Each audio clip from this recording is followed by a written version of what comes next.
সমস্ত প্রশংসা আল্লাহ তাআলার জন্য, শান্তি অবতীর্ণ হোক আল্লাহর রাসূলের উপর সাল্লাল্লাহু আলাইহি ওয়াসাল্লাম। শেষ জামানার উপর তিন ধর্মের বিশ্বাস নিয়ে আমরা আলোচনা করতেছিলাম। আমাদের প্রথম আলোচনায় ছিল আমাদের মুসলিম ধর্মের শেষ জামানার উপর বিশ্বাস। আমরা এই পর্বে আলোচনা করব ইহুদি ধর্মের লোকেরা শেষ জামানার নিয়ে কি চিন্তা ভাবনা করে, তাদের বিশ্বাসটা কি।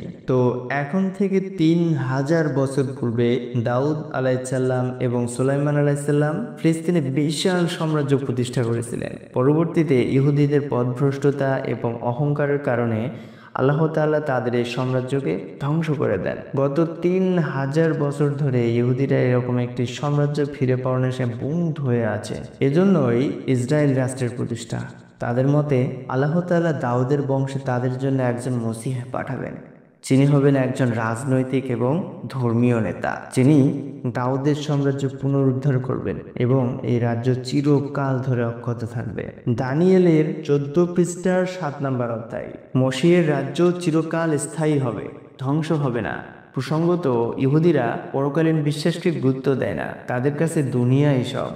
এখন ইহুদিরা বিশ্বাস করে ইসরায়েল রাষ্ট্র প্রতিষ্ঠা মসিহের আগমনের একটি গুরুত্বপূর্ণ লক্ষ্য, তো এটি স্বয়ংসম্পূর্ণ নয়। তালমুদ বলে মসিহ তখনই আসবেন যখন সমস্ত ইহুদিরা ইসরায়েলে ফিরে আসবে। 1948 সালের ইসরায়েল রাষ্ট্র প্রতিষ্ঠাকে অনেক ইহুদি প্রাথমিক পদক্ষেপ বলে মনে করেন, কিন্তু মসিহ তখনই আসবেন যখন তৃতীয় মন্দির নির্মিত হবে। বর্তমানে টেম্পল মাউন্টেন আল আকসা মসজিদ অবস্থিত। তারা আল আকসা মসজিদ ধ্বংস করবে এবং থার্ড টেম্পল নির্মাণ করবে।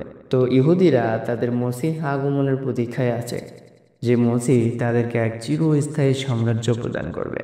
আমরা আগামী পর্বে ইনশাল্লাহ আলোচনা করব খ্রিস্টান ধর্মের লোকজন শেষ জামানার উপর কি বিশ্বাস পোষণ করে। সে পর্যন্ত আল্লাহ আপনাদের সকলকে সুস্থ রাখো, ভালো রাখো। বারাকাল্লাহু লানা ওয়া লাকুম ফিল কুরআনিল আযীম। আসসালামু আলাইকুম।